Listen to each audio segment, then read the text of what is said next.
হয় চাওক, মই এই মুহূৰ্তত বৰ্তমান উপস্থিত আছোঁ মৰাণৰ সমীপৰ মামৰা সমষ্টি দবা পঞ্চায়তৰ অন্তৰ্গত নাহৰতলীত বৰ্তমান উপস্থিত আছোঁ। আৰু ইয়াতে আছে বানে ধুই যোৱা বহুকেইটা শতাধিক পৰিয়াল আমাৰ সৈতে আছে আৰু তেওঁলোকৰ এটা গুৰুত্বপূৰ্ণ অভিযোগ দিছে আৰু সেই অভিযোগৰ ভিত্তিত আমালৈ খবৰ যিহেতু আহিছিল, আমি পোনে পোনে আহি তেওঁলোকৰ মাজত উপস্থিত হৈছে।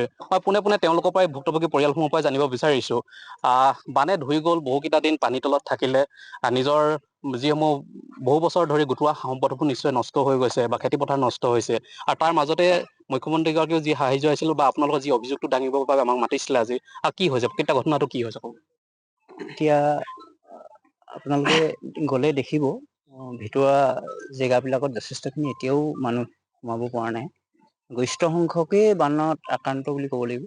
গতিকে আমি এটাই বিচাৰোঁ, চৰকাৰক এইটো কথা জনাব বিচাৰোঁ, যি সাহায্য পুঁজি চৰকাৰে দিছে বৰ্তমান, সেইখিনিয়ে আমাৰ ইয়াত যিখিনি মানুহ আমি ইমান বানত আক্ৰান্ত হৈ যথেষ্টখিনি জুৰুলা হৈছোঁ, খেতি মাটি পথাৰ সকলো নষ্ট কৰি নিছে, তেওঁলোকে পাব লাগে বুলি ভাবোঁ আমি।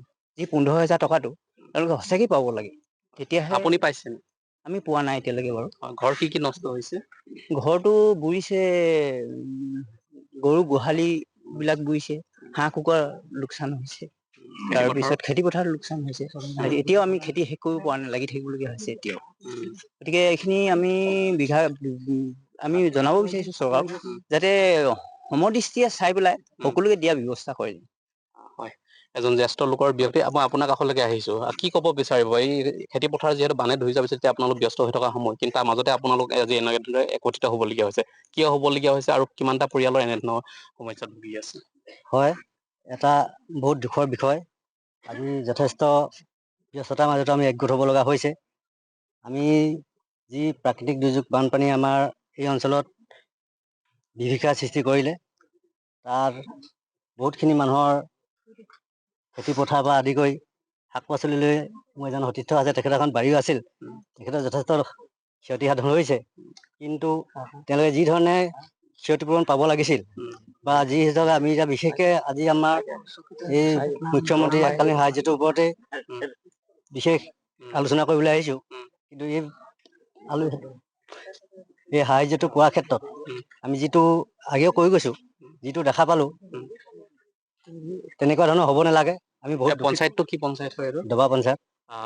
কেই নম্বৰ ৱাৰ্ডত হৈছে? এইটো আমাৰ 8 নম্বৰ ৱাৰ্ড নাহৰতলী। সম্পূৰ্ণ ৱাৰ্ডটোৱে এনেধৰণৰ সমস্যা ভুগি আছে নে অকল কেইটামান পৰিয়াল?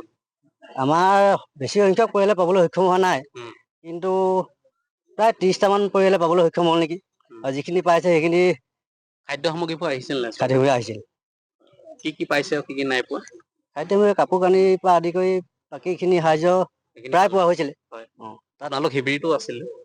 শিবিৰত আছিলে, আমি বাৰু ঘৰটো বিশেষ বুৰা নাছিলে, 2টা ষ্টেপমান ওলাই আছিলে, 2টা ঘৰ বুৰি ডাঙৰ ঘৰ এটা আছিলে, সেইটো বুৰা নাছিলে কাৰণে তাতে থকা সুবিধা হৈছিল। হয়, বাকীসকলৰ বুৰিছিল?